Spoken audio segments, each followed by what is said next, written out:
All right, team. Welcome to Thursday. Happy St. Patrick's Day. I guess I should have had some cool graphics or something up here, but I do have my green shirt on, and we got a green candle today for mortgage rates. So yesterday, I said I didn't want to look.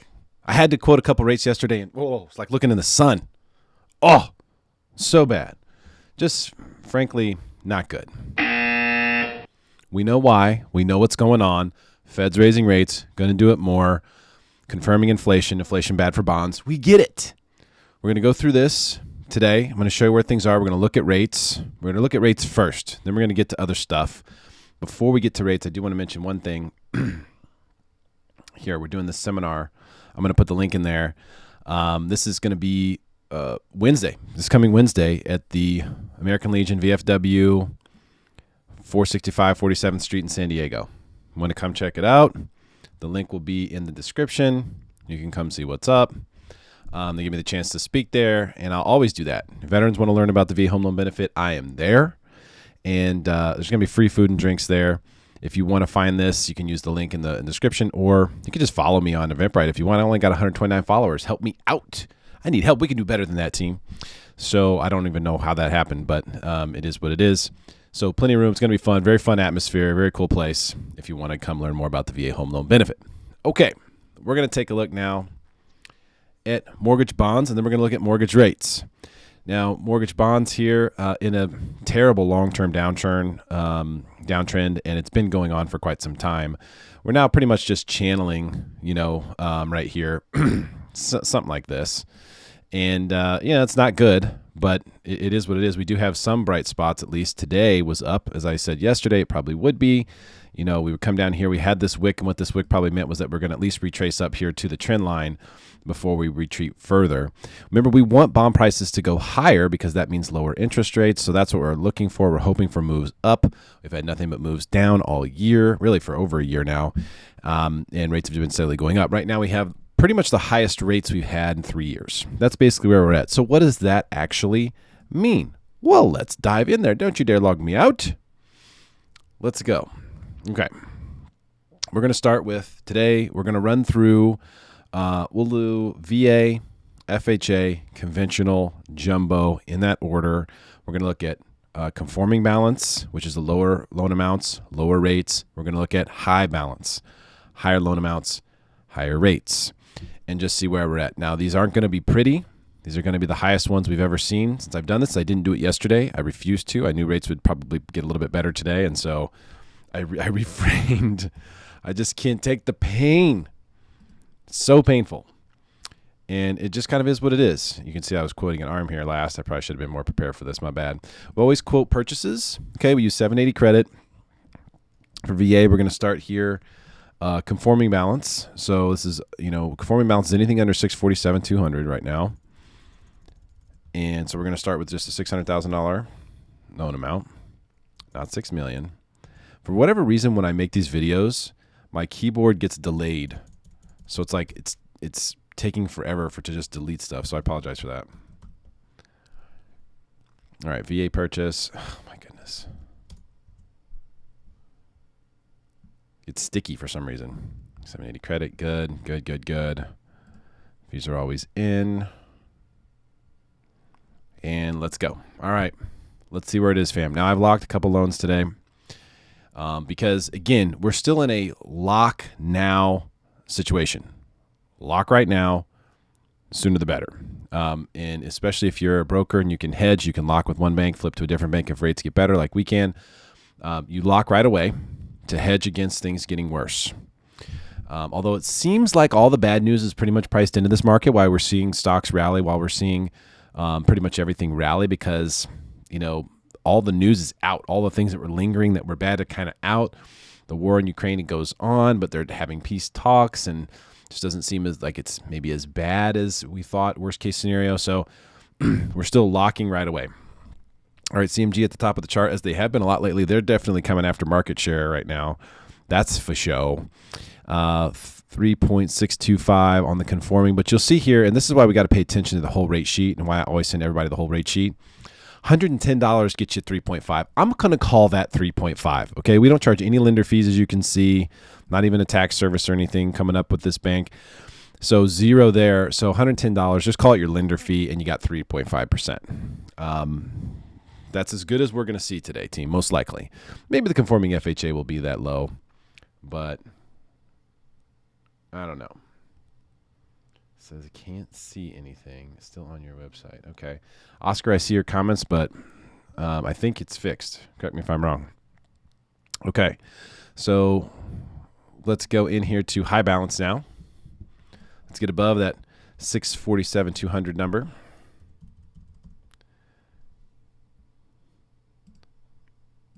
Since this thing is being glitchy, I'm going to do a little copy paste action. All right, so just simply move it from 600 to 700. That takes us over the threshold, 647,200.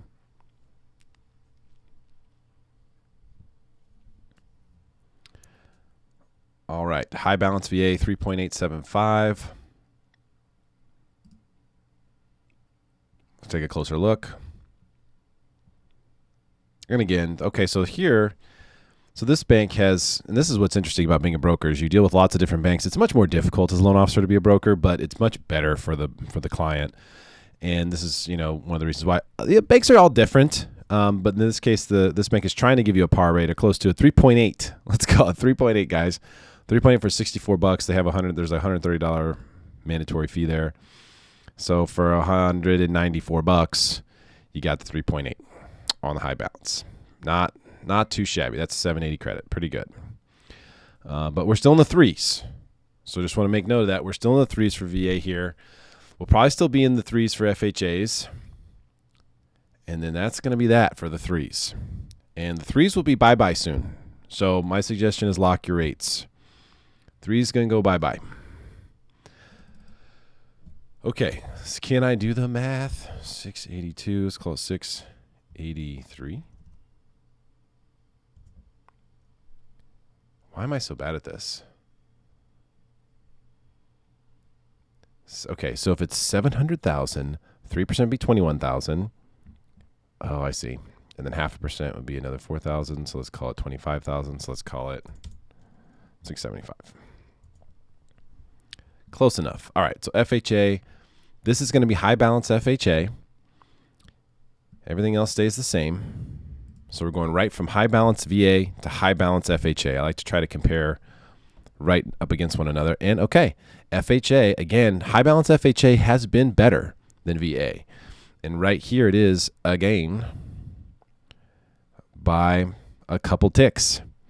So we were at 3.8, so close to this for VA. FHA 3.625. And there's a healthy lender credit there, $1,100 for that rate. So 3.625 hanging on there nicely. That's high balance FHA. Now let's take a look at conforming balance FHA, which is going to be under 647,200. And people are like, how can you buy anything for that much these days? Someone said that to me in one of the comment sections somewhere. And it's like, well, I don't know. People do it all the time. I mean, don't buy into some hype. If you haven't actually shopped the market, don't buy into some hype. Just know that all the hype out there, all the news out there, every headline you read is designed to make you think something, good or bad. It has a design, a desired reaction from you. Okay. This is interesting. So we dropped down to conforming balance here for FHA, and the rate stayed the same. We just haven't got a bigger lender credit. Okay, so 3.5. Conforming balance, you go to 3.5. It costs you $153. $153. Take the 3.625, and you get $3,700 toward closing costs. Not too bad.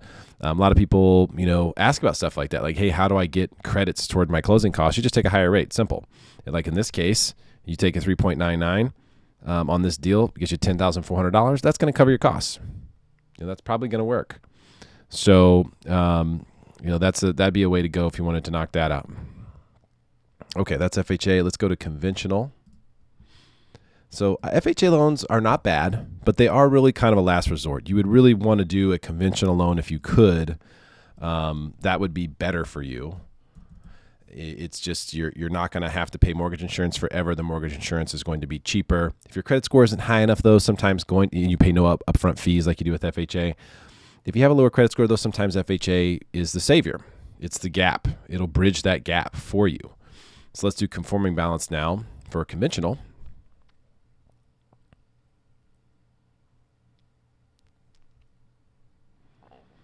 And see what we're working with here. I'm not a huge fan of Florida Capital, no offense.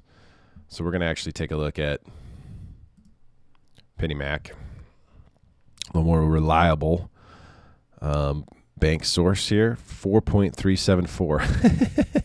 All right, basically 4.375 is what you're looking at there. That's conforming balance conventional.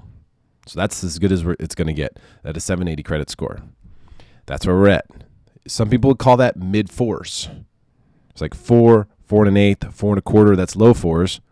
4.375, 4.5, 4.625, mid fours.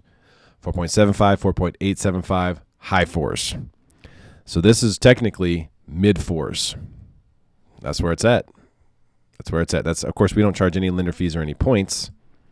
So you may like go look on another website and go, oh, well, their rates look lower. Yeah, well, they're charging you a bunch of fees. And in charging you those bunch of fees, they're able to lower their interest rates. We can do the same thing.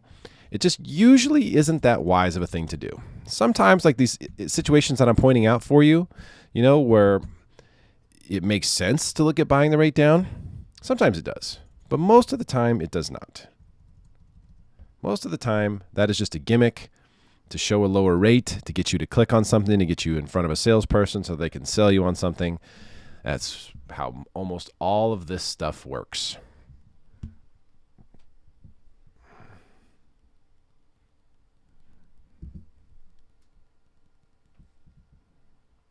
Okay, now we're looking at conventional high balance.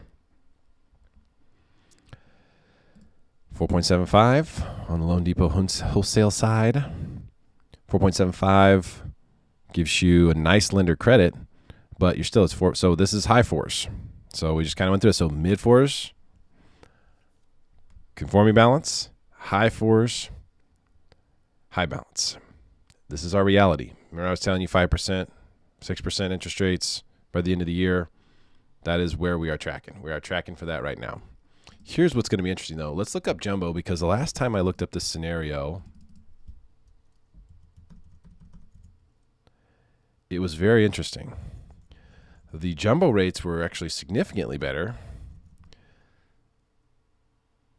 than high balance conventional rates.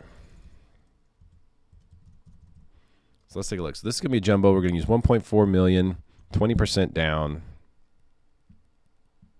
780 credit. Let's see how this looks.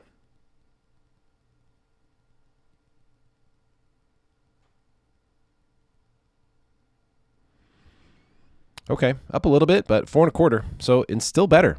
So right now, jumbo rates are actually better than conforming balance conventional rates. That is noteworthy, team.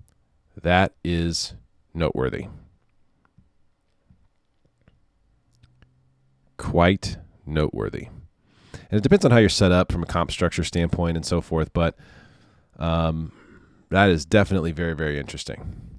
So although I don't expect that we'll get much more love, we could have another green day tomorrow. We could break this downtrend. I think if we do break this downtrend, best action we're going to see maybe get to 102, which is 100 basis points from here. That would be a very big move. That would help rates a lot. So that's what you're looking for. If you are hedged in with a lock right now, you're hoping that we can kind of retrace up to here. And if we do, boy, am I going to be pulling the trigger. Oh, man. Check, please. Uh-huh. All we want to do is pump you up. Let's go mortgage bonds one time. If we can get pumped up, get up here another 100 basis points, that's a game changer on interest rates. Most of these banks aren't playing the game. They don't really know what's happening with bonds here. They're not watching these things like this. They're just taking it as transactional stuff. They're hedging. They're looking at risks. They're looking at pull-through rates. They're just looking at their own actuarial data. That most of them aren't even tracking this. I know it sounds crazy, but if we do get this move up here, especially if it happens sort of slowly and steadily, you will see rates drop a lot. If we get one big green candle up right up to this resistance level, then it's not going to be, you're not going to see rates move that quickly. But if we can get a nice, slow, steady kind of climb up there, that'd be great. Even if we just retrace back to this current resistance level here and do it somewhat slowly, just a little candle here, maybe a little down one here, and then a little up one here, and maybe a little down one here, and then we just kind of slowly go up there. That's the best case scenario for mortgage rates right now. So hopefully we'll see that. All right, couple things. Wanted to mention, this is interesting. This is actually the target in Vista. And they're looking at it from a solar power perspective. They're using this target. I don't know if everyone at Vista knew this or not. They're using your target as like a test case for solar power. Pretty cool. I thought that was interesting to watch. Maybe we're watching the Russia situation very closely because of the economic potential fallout. Russia did make its debt payment. I don't know how they did it or how much in real value it cost them. But the House votes to strip Russia's most favored nation trade status. And this is now going to the Senate. So it'll be interesting to see if the Senate passes this. I mean, essentially, you just got to remember, like, these sanctions, while they seem nonviolent, they are 100% threatening. And I've said it before, I'll say it again. You can't reach into someone's back pocket, pull their wallet out, and expect them to not be upset about it. So it'll be interesting to see what the Senate does here. But I don't think that this is necessarily something that's it's not the worst thing to do. I think everyone's trying to stay out of the conflict, physically as much as possible, not have World War III. I think no one wants that. But it's always stair-step. There's always escalation. So we got to be careful with this. We're going to keep a very close eye on what's going on here. Big news today, Hunter Biden's laptop was confirmed by the New York Times as being real. And the reason why that finally came out is because the mother of his child testified in this tax probe. The lawyer handed over all kinds of financial records, and her attorney says about Hunter, quote, "I expect him to be indicted." So they've got some really bad stuff on Hunter, and apparently that whole story was in fact true the year of the election in 2020, and it gets worse from there. So there's going to be a lot of stuff coming out with that in the near future. Keep your eyes peeled there. Let's take a look at just in general financial markets here. Dow up big today, S&P up big, Nasdaq up big. My Nasdaq short got stung a little bit today. Oil had a big day yesterday, up again today, back to 103. I think this could retrace all the way to $112 before the next leg down on oil, assuming things stay somewhat calm. And really what I feel like oil is pointing to is like a potential global recession is what everyone's really worried about. And when oil was diving like that, it was kind of telling you that story, that even though we've got these choke points for supply, we are still seeing lower prices. No one is trying to hedge their bets that much. Gold back down to 1940. Bitcoin here up to almost 41,000. We'll show you the Bitcoin chart in a little bit more detail because we have our macro move here going higher. There is a consolidation going on. This wedge here that's being formed. You can see we're right in the middle of this, right here, just right in the middle. Something's got to give. Either this trend line's got to give, that trend line's got to give. Something's got to give. So here in the next few days, we'll see something move with Bitcoin. My guess is that it's going to be a higher move. There could be a fake out down to here first. Who knows? But I do think we're going to see higher move. There's too much good stuff going on in the Bitcoin space, in the crypto space in general. Ukraine has adopted crypto now. So and made it legal tender. That was signed into law. That's something that they're not even saying in the news. It's not on CNBC anywhere. Signed into law. So now you have El Salvador, Bitcoin legal tender, Ukraine, Bitcoin legal tender. Very different reasons. One proactive, one reactive. Ukraine received like almost $100 million in crypto donations. How crazy is that? They put out an address through some different tweets and whatnot, and $100 million in value poured into a nation. Just like that, from all over the world. How crazy is that? So for a lot of people who don't understand use case or exchange of value, crypto definitely has a place in the long run. And a lot of the big companies are getting on board with figuring out how they're going to get their piece of that pie, including the metaverse, which I've been very bullish on. I'm telling you for a long time. It's going to take a few years. Just, the safest, the most direct play there is to buy Facebook stock, which might otherwise be useless. But who knows the way Facebook's going. But the metaverse is going to be huge, and Facebook owns 100% of it. So keep that in mind when you're trying to reallocate your long-term portfolios and whatnot in this particular environment. So let's see what happens. I'm going to be interested to continue to watch oil and see if it signals anything to us. And we're watching very closely on what's going on with the Russia situation. We would love to see that chill. Wouldn't it be great if we could make peace? Wouldn't it be great if there was a compromise, even though bloodshed has already taken place? Wouldn't that be huge for financial markets? 100%. 100%. And that is something I feel like will happen eventually. We just have to not be warmongers here as people. Like, don't encourage war. Don't encourage retaliations. Don't encourage escalations. You know, what is happening right now is probably as good as it could be from a violence standpoint as far as minimizing it. Let's keep it that way. Let's keep it that way. It's between two countries right now. Ukraine is doing a great job defending themselves. They need help. Give them help. Send them resources. $100 million donated through crypto. And in the recent bill that was passed by Congress, the United States is going to give over $13 billion. $13 billion to Ukraine. That's a lot. You can do a lot with that. So, I think things have been handled so far in the smartest way that they could be, given the reactionary situation that we're in. But we do need to keep a close eye on this, because with increased volatility, a lot of things can change. Those types of things could be good for mortgage bonds and mortgage rates, but they could be very bad for financial markets. So we're going to keep a close eye on. All right, that's it for me today. You guys have a tremendous day. I don't have to put my information up. Derrick Evans, NMLS 155010. Get that compliance out of the way. Give me a call. Shoot me a text if you want to buy or refi. You can always email me, and I'll see you guys again soon.